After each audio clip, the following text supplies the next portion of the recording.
E no caso do Sérgio Moro, por um aspecto muito particular, porque ninguém, eu digo pessoas públicas, formadores de opinião no geral, não sabem qual é o pensamento do Sérgio Moro, quais são os seus pressupostos, por exemplo, de medidas econômicas, de políticas públicas na área da saúde, o que ele pensa sobre o desenvolvimento da educação no nosso país.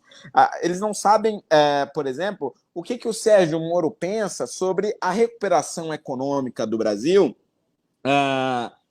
pós-crise, né? Seja essa crise do Covid-19, seja outras potenciais crises que possam aparecer no meio do caminho. Como o Sérgio Moro, presidente da República, agiria principalmente do ponto de vista econômico num cenário como esse que nós temos hoje? Que tipo de política ele desenvolveria para que a economia se recuperasse, seja no mercado financeiro, seja no meio empresarial? Quais seriam os tipos de política pública na área da saúde? Porque vamos lembrar, ele se manteve no governo durante boa parte em que o presidente da República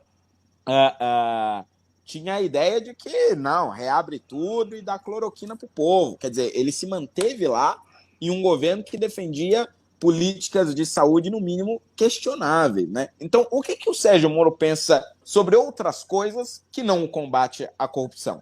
A partir do momento em que ele começar a deixar claro esses aspectos, né, por isso que eu digo depende do contexto, mas nem tanto do contexto de 2022, mas sim do que ele vai dizer até lá. Né? Ele vai começar a opinar sobre esses assuntos? Se sim, quando? De que forma? Porque se acontecer, como muitos preveem, que ele vai ter alguns posicionamentos muito mais à esquerda do que o governo Bolsonaro tinha, talvez ele perca um público muito grande. E a perda desse público que o sustenta vai fazer com que ele dificilmente chegue num segundo turno, ou seja, um candidato competitivo.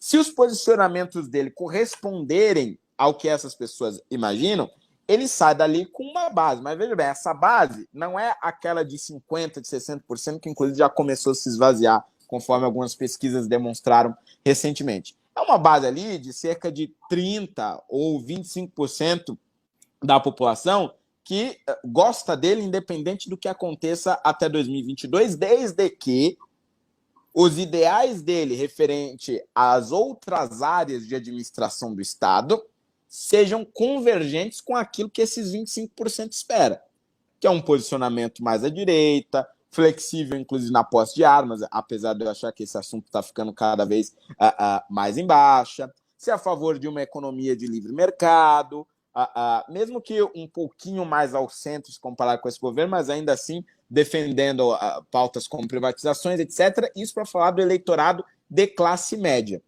Aí a dúvida que eu tenho, para a qual eu não encontro resposta, é como que Sérgio Moro vai se apresentar para o eleitorado classe C, para as pessoas mais pobres, para as pessoas mais humildes. Para isso eu não tenho resposta, porque, veja bem, o combate à corrupção não é algo que deixe essas pessoas realmente com sede de voto.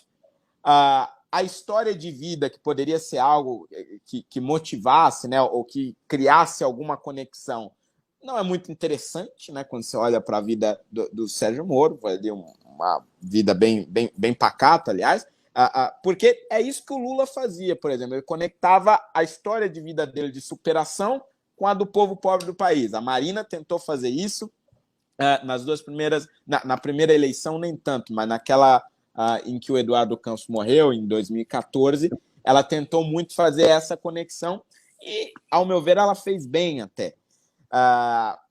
Mas era um jeito de se chegar nessa população mais pobre. Como que o Sérgio Moro vai chegar? Com propostas de políticas sociais? Não sei bem se a comunicação dele atinge esse público.